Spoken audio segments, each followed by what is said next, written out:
Bienvenue à tous et à tous pour une nouvelle vidéo. Encore du Mazda. Non, oui. Justement, donc du coup, là, on m'a prêté un catalogue. Donc, Xanderalis est venu. Donc, j'ai scanné un catalogue de qualité. Le petit Mazda éclairage extérieur de 1980. Donc, c'est un peu comme le Mazda Guide, sauf que là, c'est que l'éclairage public dedans. Donc du coup là. Et donc du coup ce qui fait c'est que j'apprécie beaucoup. Hein. Ça m'a pris un temps fou. J'ai commencé, il était 20 h, j'ai fini, il était à peu près 6h30 du matin. Hein. Là, donc de scanner, de travailler le dossier, de mettre en PDF et tout ça. Vraiment le truc bien complet. Ça m'a pris donc de 20 h, 20h30, 21 h jusqu'à 6h30 du matin. Voilà, donc ça a pris un peu de temps. Et donc du coup là, j'espère que vous allez aimer ce catalogue là, parce que c'est un catalogue assez rare à trouver. Donc j'ai dit pourquoi pas, on va faire une petite vidéo là-dessus, ça fait plaisir. Donc voilà, donc on me l'a prêté, donc je fais une petite vidéo directement pour vous présenter ce catalogue là, ça fait plaisir. Et donc voilà, donc j'espère qu'on va pouvoir ça. Hein. Hein, c'est magnifique de toute beauté. Hein. Oh. Oh. Oh. Bah tout de suite. Hein. Ah.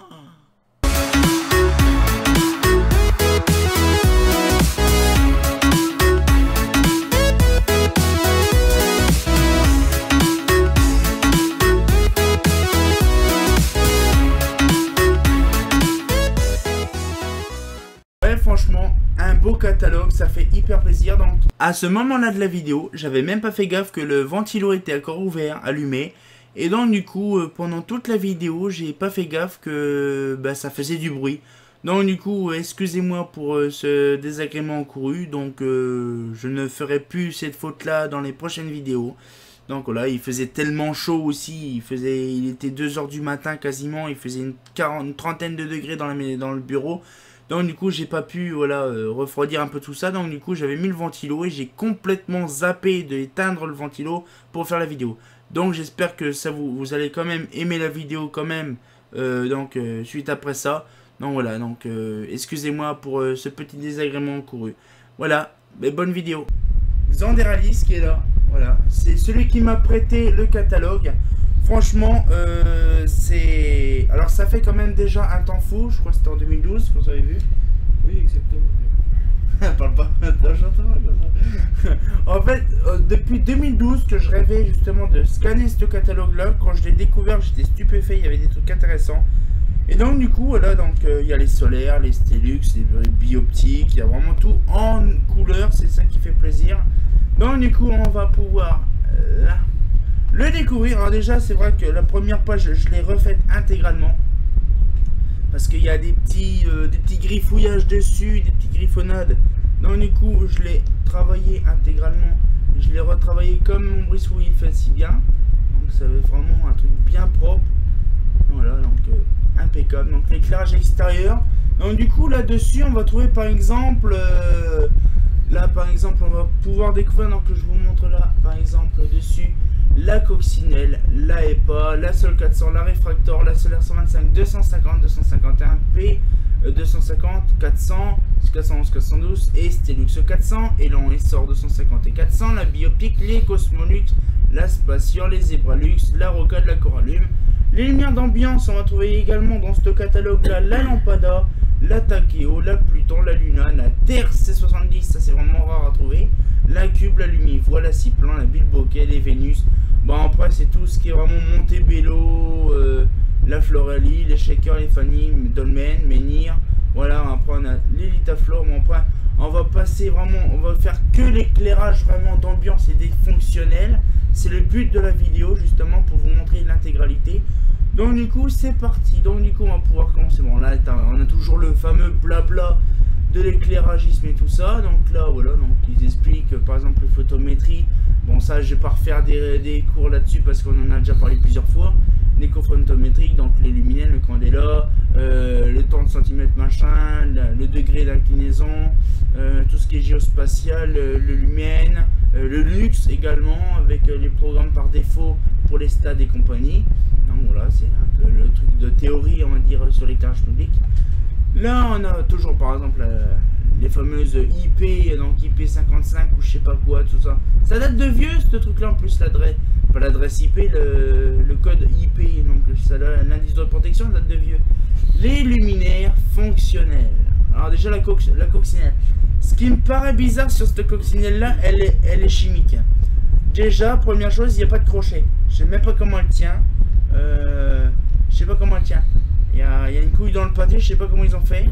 Mais moi, pour ma part, je vois pas de crochet. Donc je sais pas comment ils ont fait pour la tenir. Ou à mon avis, elle est posée comme ça dessus, je ne sais pas. Parce que déjà, c'est une photo qui est pas posée au mur, mais c'est une antenne qui est, on va dire, debout. Voilà, donc c'est pareil, ils aimaient bien faire ça à l'époque, faire les montages. Donc les petites docs sur la coccinelle. Donc là, ils expliquent par exemple là, ils disent pas par exemple là la couleur par exemple du luminaire. Je pense que c'était une espèce de couleur beige foncé. Là et pas. Donc c'est pareil, j'ai des photos, je vous montrerai après, de ces luminaires en question. Donc là, elle n'est pas 250 avec les fermetures en clip en métal. Voilà, donc il y avait celle qui me disait non, justement, il n'y avait que des clips en cerclage en inox. Non, il y a aussi l'affaire aussi sur la 250. Voilà, donc là, elle n'est pas bien fermée. Mais j'aurais bien voulu avoir une EPA toute neuve comme ça de l'époque. Donc là, l'éclairage toujours de certains endroits. Là, par contre, je ne sais pas que c'est là. Mais il y a des belles EPA 400. Donc après nous continuons, donc là du coup, là EPA 400, donc là ils expliquent un petit peu, Wouah, ça bug. Là EPA 400 et la EPA 125, oui c'est EPA 125. Donc là donc ils expliquent un petit peu les ballasts, les schémas, ça j'ai bien kiffé ce catalogue là. Voilà, la Sol 400 en plus avec une belle petite photo de la Sol 400. Là. Alors franchement c'est simple, c'est une solaire qui est sans capot.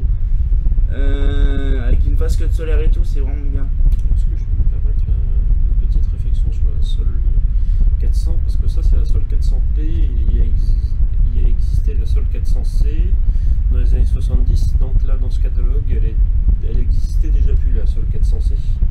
Ah oui c'est vrai, oui, voilà. L'optique C n'existait plus dans les années 80. Moi je préférais la Sol 400C parce qu'elle est beaucoup plus jolie, je trouve que la Sol 400P est plutôt moche. Bah, ça dépend, après chacun ses goûts. Mais c'est vrai que la solaire, bah, tout ce qu'avec optique C, généralement en 80 ça n'existait plus. La fameuse réfractor B, oui, l'apparition de la réfractor B, parce que la réfractor normale a apparu en 76 jusqu'en 80, puisque là c'est avec les fameux boutons comme ça. Non, même pas, ça c'est la version 79. Non, oui, la réfractor B, oui, c'est encore la réfractor là. La réfractor B a apparu alors en 81 ou un truc comme ça. Alors là je suis perdu. À la base, le réfractor B est apparu en 80. Alors là je ne sais plus. Est-ce que c'est moi qui délire ou faut que je regarde dans les catalogues? Voilà donc. Ah non, c'est en 60. Non, en 80, normalement c'est de la réfractor B. Donc les petites photos, donc là comment c'est un peu l'intérieur. C'est pareil, c'était des dessins stylisés. Hein. C'était vraiment pas, on va dire, très simple. Hein. Mais j'aime bien les réfractors, c'est vraiment bien. Moi, j'apprécie pas vraiment trop les réfractors parce que je trouve qu'en fait, avec la vasque américaine, tu vois, en forme de boule, en dessous, ça fait un peu trop court par rapport. Ça améliore pas l'esthétique par rapport à une solaire 250. Tu vois ce que je veux dire? Oui, c'est vrai. Un peu. Après, ça fait vraiment penser comme tu dis. Et en plus, la vasque est fabriquée en Europe parce qu'il y a une lanterne. En plus, c'est pas des conneries, il y a une lanterne italienne qui a la même vasque. Tu savais pas? En fait, il y a ma GC Illumination FG à la même vasque. On l'a démonté, on a démonté la vasque de la FG, on a démonté la vasque de la réfractor, on l'a mis côte à côte. C'est la même. C'est le même fabricant, le même truc. Hein. Donc c'est bien, on va dire, une pièce détachée qui vient d'un autre truc. Ça appartient à Philips, ça. Non, même pas. Ça appartient pas à Philips, c'est une société, je sais plus c'est quoi. La solaire 125-250 première génération. On peut remarquer déjà le fameux petit bouton en bas, alors que c'était un volant quart de tour maintenant. Pas de cerclage autour de la vasque. Déjà, c'était même vissé sur la vasque. Il y avait ça. C'est pour ça qu'en fait, au bout, ça fait plus épais parce qu'en fait, ça se tenait ici. Voilà. Et donc, du coup, c'est pareil, moi, avec les douilles chevilles comme ça de l'époque de 80. Franchement, je connais quelqu'un qui a une solaire, et t'imagines, je connais quelqu'un qui a une solaire 125 toute neuve. Ça, c'est... T'imagines, c'est un truc de malade de voir ça. Donc là, ça, c'est sur Paris. Ça, c'est sûr, c'est sur Paris, ça. À l'époque, avant qu'ils repeignent tous les modèles, parce que... Là, attends, je fais à l'envers, là. Donc là, c'est l'intérieur. Alors là, c'est bizarre, je ne comprends pas. Il montre une solaire avec le bout en métal, là. Alors, je ne sais pas si ça s'est vendu pareil avec la petite pièce en métal au bout. La solaire 251, pareil. Ça, c'est vraiment ma préférée, la solaire 251.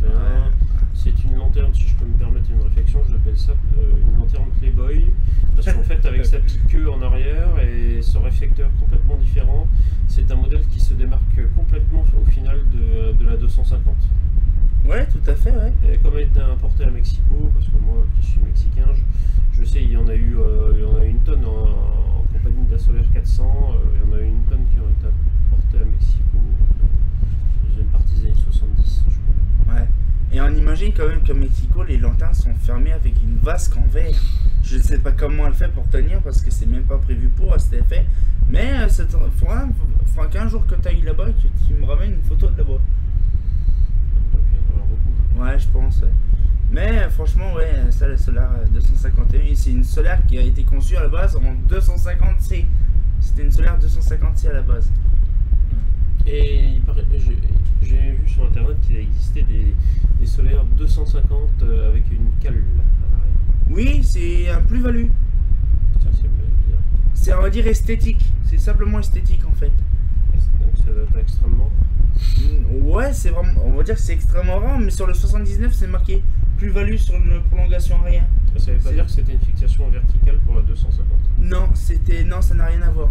Non, sauf que donc c'est la 250. À moins que tu as une petite crossette qui faisait que justement la petite cale arrière faisait penser à une Solaire 251. Mais ça, c'est avant justement que la Solaire 251 arrive. Voilà, tout simplement. La Solaire 400p, donc la version 400p avec justement, là, tu en parlais justement de la cale. Là, on la voit, la petite cale là, de la Solaire 400. Donc c'est bien, tu vois, déjà en 80, je pense qu'ils existaient encore les Solaires avec des cales. Sauf que c'était pas marqué au catalogue. Et pourtant, j'ai regardé, là, ils en parlent pas. Ils en parlent pas du tout ici, là, pour des problèmes, douille 40, des réglages de douille, on a le pack, bornier raccordement, platine moïbe, là, pas de fermeture, volant de fixation, pas de fermeture vasque, joint de la vasque, filtre de vasque, béquille, optique, ils parlent pas par exemple d'options, ils parlent pas d'options. C'est un peu dommage parce que je pense que ça existait encore à l'époque.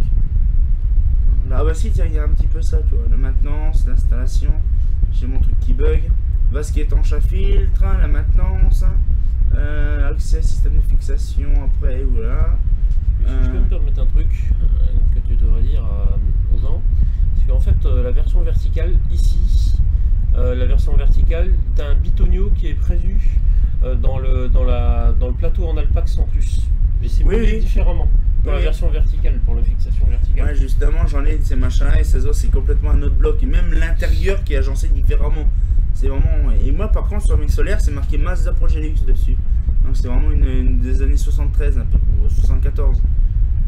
Donc là, la Solaire 411, 412, ça, c'est vraiment une fourberie. Oh, putain, je sais pas c'est quoi ce bordel qui bug. Une fourberie parce que c'est double BF, alors double 125 ou une 125 plus 250. Bon, là la photo est dégueulasse parce que c'est, on va dire, c'est trop surbrillancé. Mais franchement, c'est une lampe que j'aurais bien voulu découvrir dans ma vie. Parce qu'une double SHP ou une double BF par exemple, là-dedans, ça va être vraiment magnifique. Surtout qu'on met par exemple une 125 et une 70 watts sodium ou une 250 watts BF et une 150 watts sodium ou une autre truc, ça sera vraiment pas mal. Donc on le voit à l'intérieur comment c'était tout ça.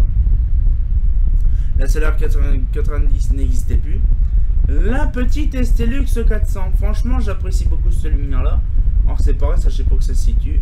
Une belle petite photo de l'Stelux en couleur, ça fait plaisir sur un catalogue. Donc là la fameuse rocade de Bordeaux. Donc ça, la rocade de Bordeaux, comme tout le monde connaît, il y a eu des tonnes et des tonnes et des tonnes. Donc ça fait hyper plaisir de voir l'aperçu de cette lumière là. J'ai un problème de bug moi d'affichage et trucs, donc là ils expliquent un peu. Et j'ai remarqué, oui, c'est une Solaire 125 en fait, hein. Sauf qu'ils ont réorganisé la platine. Parce que vu la platine, ça m'étonnerait que ce soit une 400 parce que vu la douille comme elle est grosse, elle est aussi grosse que le ballast. Donc je pense que c'est une 125 qu'ils ont réagencé en tant que 400. Et ça se voit, c'est vraiment une optique DEPA 125. Comment ça réagencé en tant que 400 hein?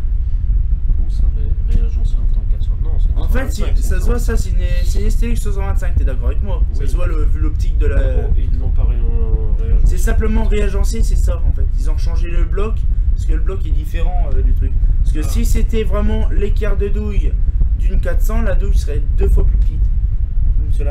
D'une douille 40. T'as déjà vu une douille 40 qui est comme ça, quasiment au niveau du truc? Parce que ça prend au niveau de toute l'équerre.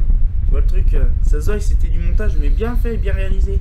Donc là, ils expliquent un petit peu tous les machins, donc les appareils fermés, deux lampes. Ah oui, ils en parlaient déjà. Hein, ils en parlaient déjà 2 fois max 250 watts. Là, donc les fameuses lanternes, donc avec les doubles sodium dedans. Voilà, donc ils en parlaient déjà, les fameuses lanternes de la rocade de Bordeaux. Ils en parlaient déjà. Donc voilà, double sodium dedans. Après, les élans 250 et sort 250. Franchement, c'est pareil, c'est des beaux modèles que j'apprécie beaucoup. T'en as en photo en plus, c'est ça qui est bien. C'est vraiment, j'apprécie beaucoup ces modèles-là. En fait, là, la SR 250, en fait, ça c'est rajouté. En fait, c'est la même chose. Il y a un rond pareil en dessous, sauf qu'ils l'ont laissé. Là, c'est vraiment magnifique. Et quand je pense qu'ils avaient prévu une 125. Oui, c'est étonnant. Tu vois, t'étais pas au courant. Elle a été vendue qu'un an, la SR 125. C'est un peu dommage parce qu'ils auraient pu vraiment faire une gamme complète. Ça, je sais plus où que ça se situe, ça. L'équipé. Donc là, elle sort, donc on le voit très bien. On le voit très bien que les ronds existaient là. En fait, c'est vraiment un support en plus. C'est vraiment un support en plus. Là, la version 400, bon, ça, celle-là, je l'ai. Hein. J'ai remis une vasque dessus pour que ce soit plus hermétique. Franchement, ça, c'est un meuble, le bordel. Tu le mets debout comme ça, tu te mets devant. Ça te sert de table pour parler, tu sais, en réunion. Tu vois, c'est vraiment pas mal.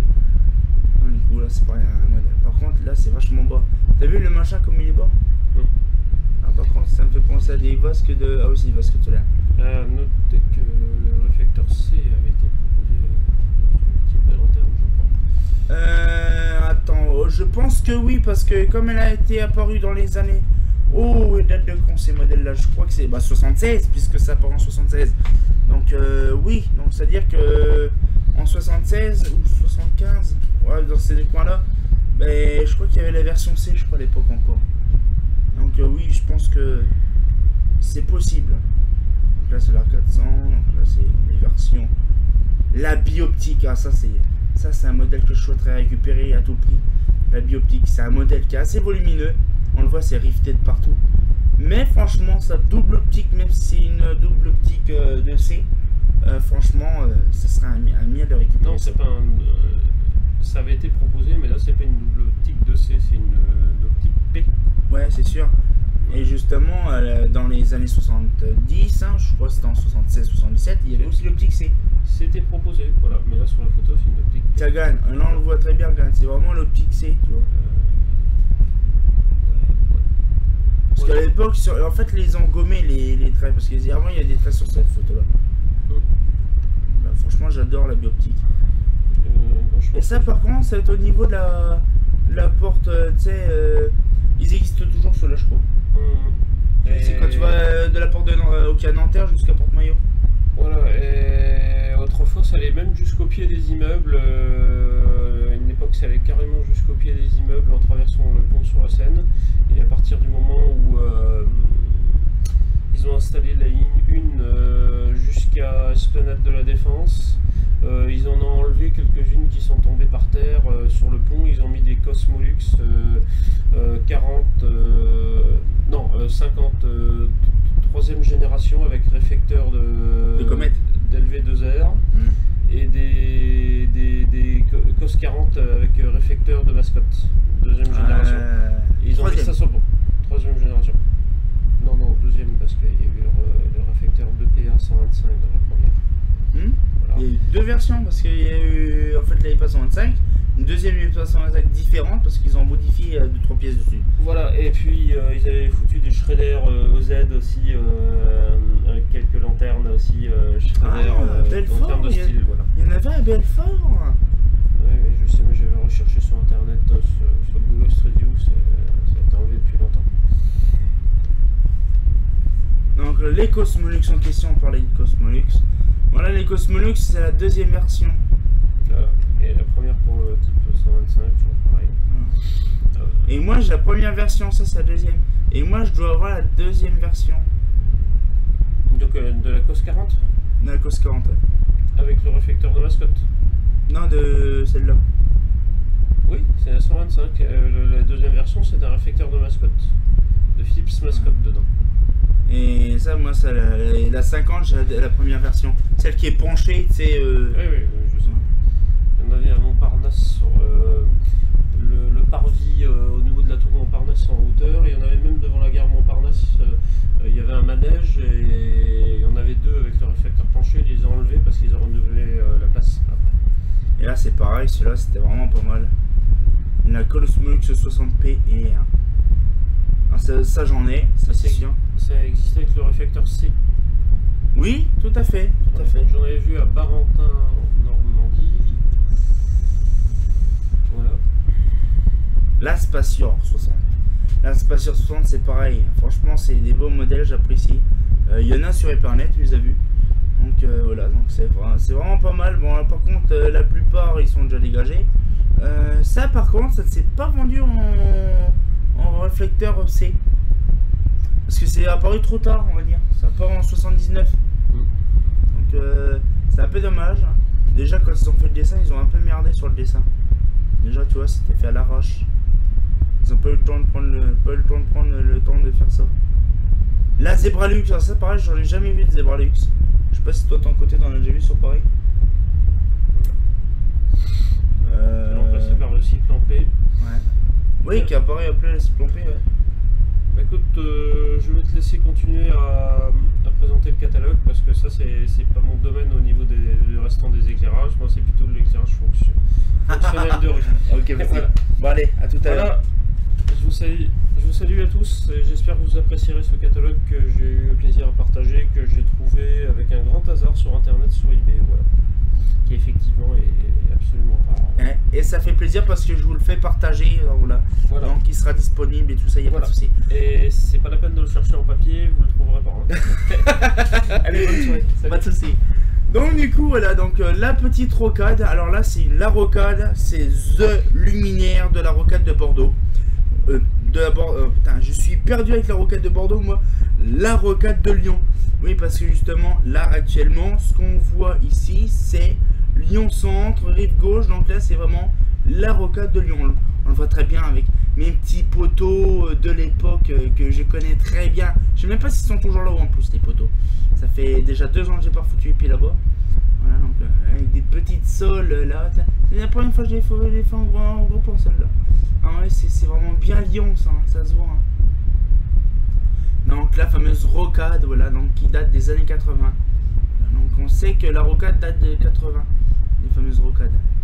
La Corallume, alors c'est pareil, un luminaire fonctionnel de tunnel. Alors par contre là c'est pareil, ça, là d'un coup j'ai un doute. Le fameux luminaire de tunnel, là, la LEI machin Villeurbanne, est-ce que c'est la même conception? Est-ce que je ne sais pas. Là, faut que je me penche plus sur la question plus tard. Hein. Ce serait pas mal. Bon, là, ils expliquent un petit peu comment c'est, l'agencement, tout ça. Donc là, donc ça, c'est un luminaire de tunnel typique par défaut. Je peux vous faire un gros plan si vous voulez du luminaire. Donc on le voit très bien. C'est vraiment, on dirait comme le mien en fait, mais un peu plus moderne. Je pense que le mien, il doit dater des années 70 ou 60. Les luminaires d'ambiance. Donc là, comme Xander Harley, il est parti parce que c'est pas son truc. Sauf le TRC 70. Ok. Je rappelle pour le TRC 70, je ferai un commentaire. Ah ok, bah quand je serai arrivé à 70, je leur dirai. Par rapport à la Voilà.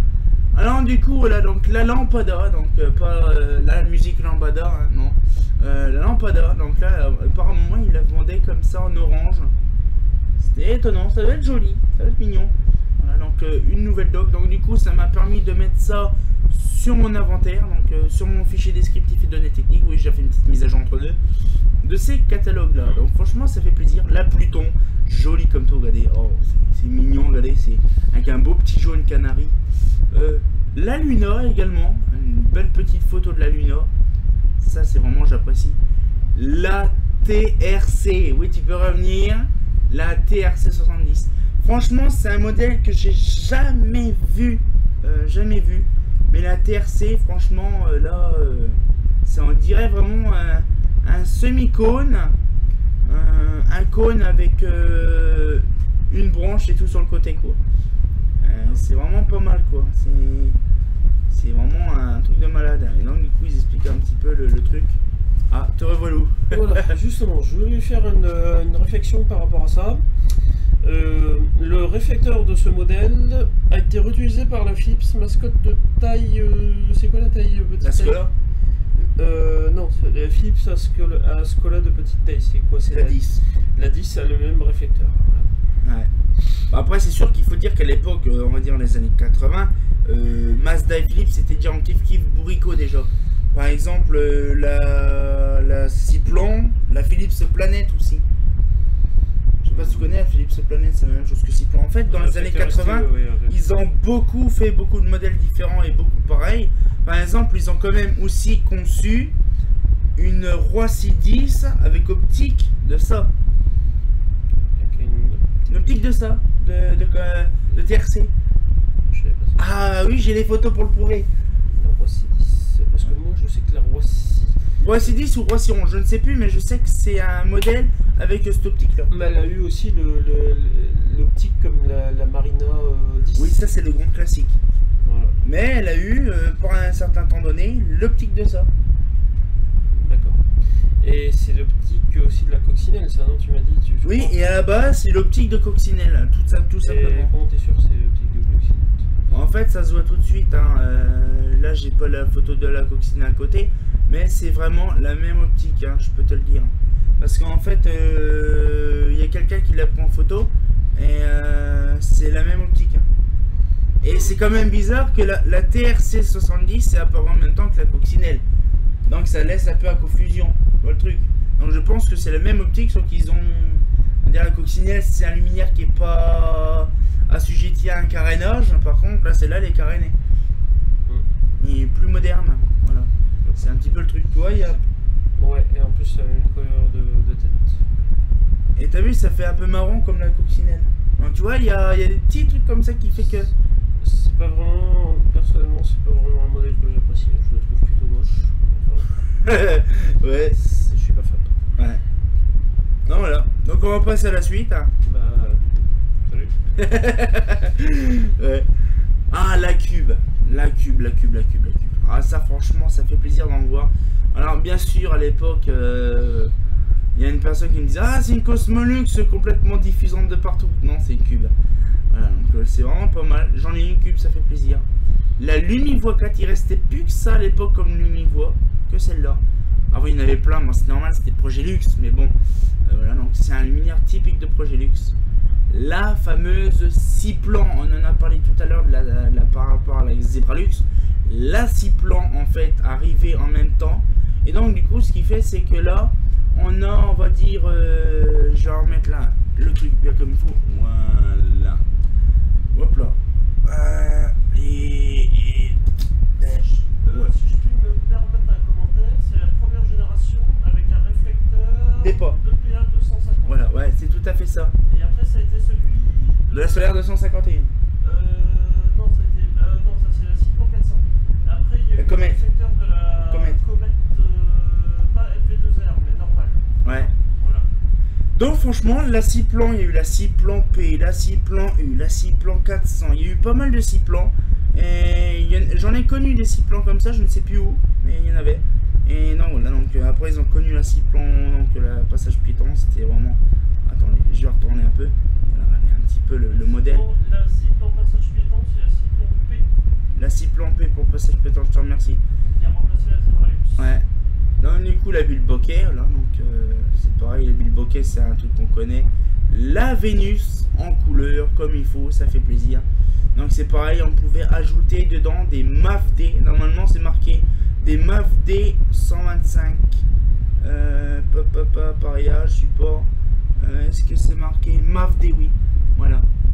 Des miroirs, donc les lampes à miroir incorporé 225. 250 MAVD 125 ou 250 RVO. Les MAVD en plus. C'était un modèle vraiment spécialement pour les MAVD. C'est vraiment pas mal. Les lanternes de style, le LSG, alors c'est pareil, c'est... J'aime pas trop. C'est très fin, c'est très light. C'est vraiment Après Mazda c'est pas trop leur style de truc quoi, hein. Je sais même pas c'est qui a fait ça réellement, c'est pas Projet. Ça m'étonne. Ah si c'est Projet Luxe, hein, je sais pas. C'est marqué comme le pour salut, c'est marqué dessus, là, Projet Luxe. Hein. Mais franchement je suis un peu stupéfait par leur qualité parce que c'est pas. C'est vraiment on dirait des lanternes de jardin quoi. La évasion, c'est vraiment un truc de malade ça, la évasion. C'est en fait comme une lampada sauf que voilà c'est comme ça. C'est vraiment pas mal. Voilà donc la Montebello. La Montebello ça c'est un truc de malade. Ah, par contre j'ai des bugs d'affichage quand je ragrandis, ça c'est faut que je vois ça. Là par exemple la Montebello donc c'est pareil, c'est énormément volumineux. Elle fait quasiment 1 mètre de diamètre le truc, c'est impressionnant. Donc là on va dire 1 mètre de diamètre ouais. Donc c'est volumineux. Mais par contre j'apprécie beaucoup ce modèle là. Voilà. Et ça a été vendu sur une très courte période malheureusement. Les bubbles, les fameuses bubbles. Donc là qui dit bubble. Et là en fait ces choses là, ce que vous voyez là, celle-là, pas celle-là, celle-là et celle-là, c'est des luminaires qui sont fabriqués par Celux. Vous allez me dire pourquoi Celux? Oui parce qu'en fait quand j'ai récupéré la mienne, celle-là, c'est marqué dessus Celux. Le problème c'est que c'est des Mazda. Le problème c'est que là on ne comprend pas. Voilà. Et je pense que ces luminaires là en fait c'est du Celux. Ces modèles là c'est du Celux. Sauf qu'ils ont été vendus par Mazda en tant que Victor Hugo ou Carnot ou voilà Paralume et tout le bazar. Parce que voilà c'est à la base c'est pas comme ça quoi. Donc les Pléiades. Alors la Pléiade c'est les supports de bouboule. Voilà donc là on a les Pléiades. La ligne Victoria que tout le monde connaît, ça c'est un grand classique dans les quartiers résidentiels. La ligne Victoria. Les blocs appareils, ouais, comme vous disais, c'est un bloc spécial qui est en fonte d'alu. C'est même pas en plastique, c'est en fonte d'alu. Donc là, la ligne Victoria, la ligne Victoria, la Floralie. Alors je pense que la mienne, ma lanterne, je pense que c'est une lampada spéciale Floralie. Je pense que ça va être ça. Parce que c'est quand même étonnant que le luminaire, il y a que là comme truc. Diffuseur en opale métacrylate, calotte supérieure sertie en aluminium repoussé avec peinture d'étuvée. En base en bloc liaison en alpax. Voilà. En base et bloc de liaison en alpax. Donc je pense que voilà. Voilà. Masse en kg, appareil nul 2,5 kg. Voilà. Et donc là, par exemple, incorporé dans l'embase de la borne. Donc je pense que là actuellement c'est celle que j'ai en fait. La Floralie ils en ont utilisé pour mettre justement des lanternes dans l'extérieur. Les boboules, bon ça, les shakers, les fanny, les menhirs, stickage de menhirs, les dolmens, les lita plein air. Les lita plein air, bon là c'est vraiment le grand classique, hein. Lita Flore, donc ça on connaît. Les bornes Lita Flore, donc là c'est, on va dire c'est très simple. Les bornes Lita et tout ça, c'est avec des chiffrages. Hein. Bon là c'est voilà, c'est des chiffrages, hein. C'est Lita en fait. Les Lita Flore, donc là c'est les boboules. Lita Flore, donc c'est pareil, encore référencé des chiffres. Vous imaginez, vous plantez de chiffres, vous avez un autre luminaire à la place. Ça va être vraiment rigolo. Un peu chiant, non mais. Projecteur forte puissance. Donc là je sais pas ce que c'est. Ça va vraiment. Lita Proof, bon ça veut dire Lita Proof, ça veut dire étanche. Les projecteurs étanches. Donc là Lita Proof, hein. Voilà. La Lita Proof, donc ça c'est pareil, ça j'en ai déjà vu ces machins là. Ça il y en a un actuellement sur une station service. Ces modèles là pareil, il y en avait justement à Épernay. Ouais, parce que l'époque de Mazda. Hein. Là c'est pareil, une Aqualita. C'est pas Conchita, une Aqualita. Non, c'est la Juanita Banana. Donc les lanternes de piscine, les projecteurs. Donc là c'est vraiment bon, le grand classique, hein, tout ce qui est là au cormoran. Hein. Donc avec les vieilles photos du 80, ça fait plaisir. Le 80 donc là avec les cormorans, donc là 500 000, 1500, 2000. Les Projo Toucan en couleur. C'est un truc de malade parce que j'en ai jamais vu en couleur à part sur ce catalogue là. Voilà, donc là on explique un petit peu le truc.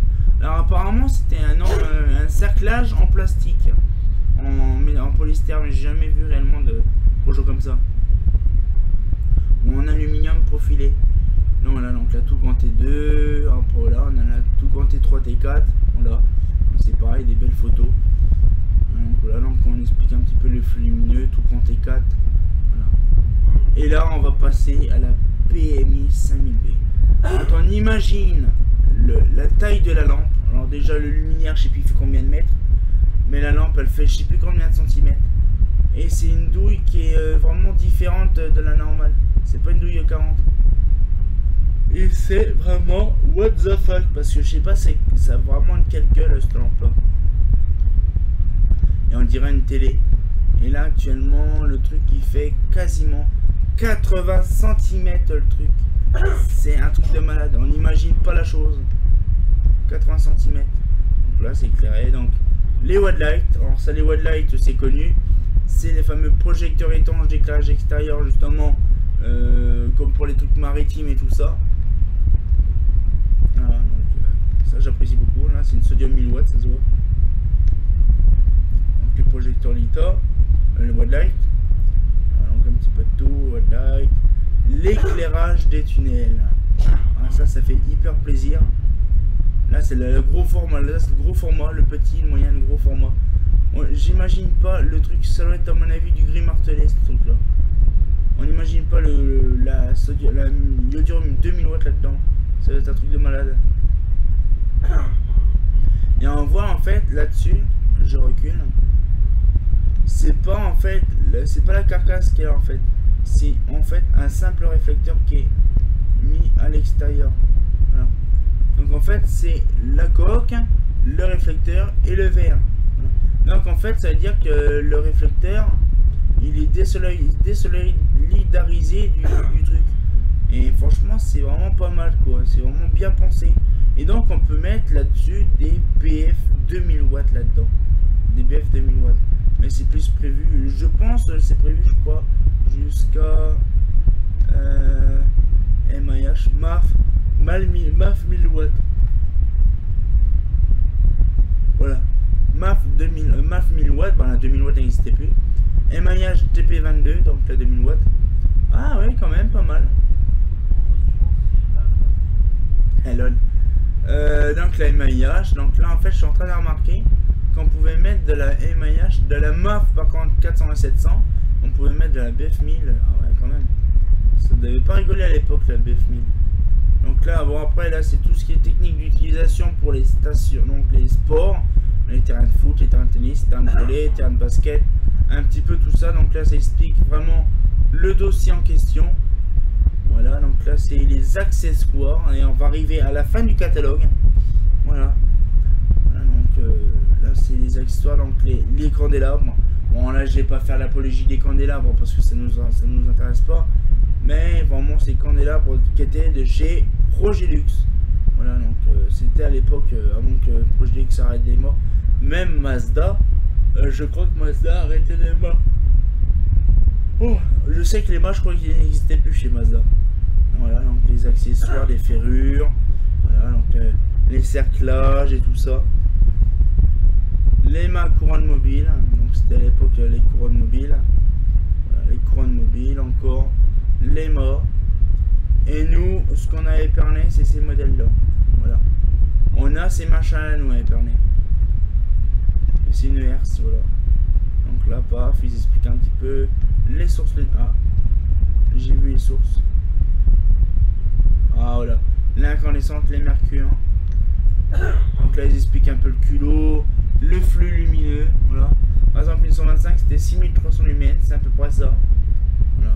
Donc le MAX 110, 210, 350, la MAF-D. Ah, il y avait la MAF-D 125, 250, 420, 730 000 watts. Ah, c'était les années 80 aussi. Ah, il y avait quoi? Attends, j'ai pas fait gaffe en fait. Là. Ouais, il y avait la mixte 100 watts aussi. Ça, j'ai regardé. Donc là, c'est les iodures. Donc les iodures, il y avait la 400, la 1000 et 2000. La MIHL. À 350 et 375. Je sais pas c'est quoi ces machins là. Et la MIH.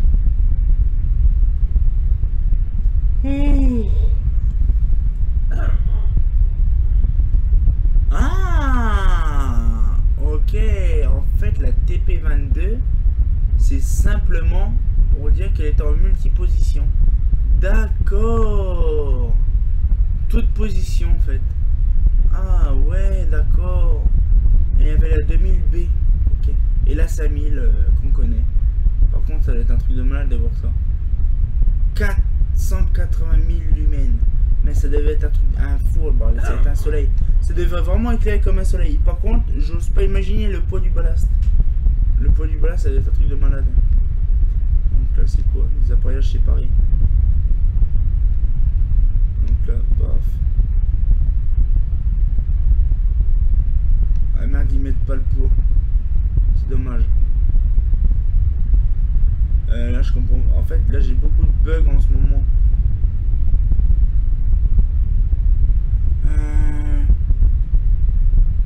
Appareillage séparé, mercure, ok.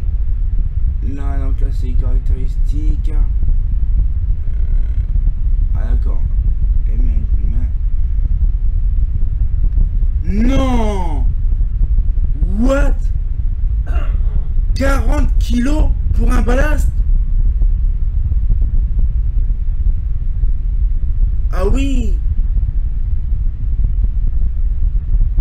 Ah oui, chaud! Attends. Waouh! Ah oui, chaud!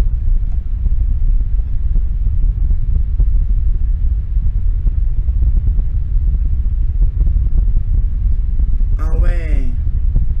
Ah ouais, en effet, ouais, 40 kilos le ballast. Et puis voilà! Ah, mais franchement, c'est hyper bien. Franchement, j'apprécie beaucoup ce catalogue-là. Voilà. Donc, j'espère que la petite vidéo vous a plu. C'était un peu long. Par contre, je viens de remarquer qu'en fait, j'ai oublié de fermer le ventilo. Donc, j'espère que vous allez entendre dans la vidéo. Parce que le problème, c'est que j'ai oublié de couper comme un gros con le ventilo. Donc j'espère que là, normalement, tout s'est bien passé dans la vidéo. Donc si, de toute façon, je ferai un petit commentaire au début. Donc voilà, donc j'espère que la vidéo vous a plu. On se retient encore pour une nouvelle vidéo. Eh ben, oui, je vais faire comme ça, ce sera mieux. Et donc voilà, donc justement, comme je disais avant de se quitter, bah c'est pas faux. J'espère que la petite vidéo vous a plu. Si ça vous a plu, abonnez-vous et mettez un petit pouce bleu. Ben, c'est pas faux.